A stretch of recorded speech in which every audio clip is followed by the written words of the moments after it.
तीसरी हदीस कहते हैं कब्रों पे जाया करो, वहाँ तो कोई है ही नहीं।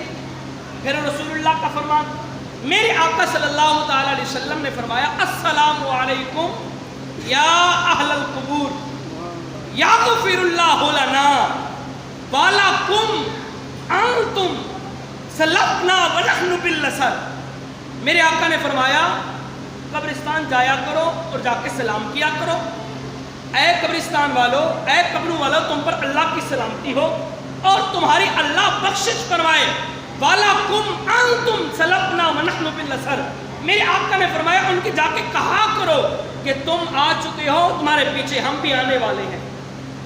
अब मैं उनसे सवाल करना चाहता हूँ, आज के मुल्लाओं से, अरे बताओ तो सही, आपकी माने या रसूलुल्लाह का फरमान माने? क्या रसूलुल्लाह को पता नहीं था कब्रों के अंदर नहीं है? तो सलाम किसको कर रहे हैं जबकि ख़त्म हो चुके हैं? हड्डियाँ भी ख़त्म, गोश्त भी ख़त्म, हत्ता के नामो निशान तक नहीं। बल्कि रसूलुल्लाह ने फरमाया, जब कब्रिस्तान जाया करो और जाके सलाम भी किया करो, तुम्हारे सलामों का जवाब भी देते हैं, तुम्हें पहचानते भी हैं। बताएं, कब्रों के अंदर नहीं थे? क्या रसूलुल्लाह ने ऐसे कह दिया? क्या रसूलुल्लाह को इल्म नहीं था?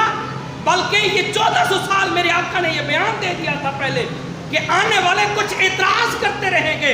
बल्कि रसूलुल्लाह 1400 साल पहले बता के गए हैं, एतराज करने वाले सुन लो, मैं मोहम्मद ये बता के जा रहा हूँ, जब भी कब्रिस्तान जाया करो, अल्लाह के वलियों के मज़ार पर या अपने अहले खाना की कब्रों पर जाके सलाम भी किया करो, उनके लिए बख्शिश की दुआ भी किया करो, और तुम्हारे सलाम का जवाब भी देते हैं, तुम्हें पहचानते भी हैं। अब एतराज करने वाले की सुने या रसूलुल्लाह का फरमान सुने? अच्छा याद रखना, मैंने 3 फरमान पढ़े हैं, 3 और भी फरमान आते हैं मुझे, रसूलुल्लाह के वाक़ियात भी आते हैं, अल्लाह के वलियों का तर्ज अमल भी आता है, अल्लाह के वलियों की सीरत भी आती है। जैसे अल्लाह के वली मज़ारात पे जाते थे।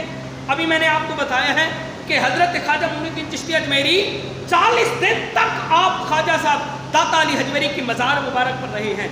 अल्लाह करीम की पाक बारगाह में दुआ है, अल्लाह में समझने की तौफीक अता फरमाए। निगाह वली में वो तासीर देखी, बदलती हज़ारों की तकरीर।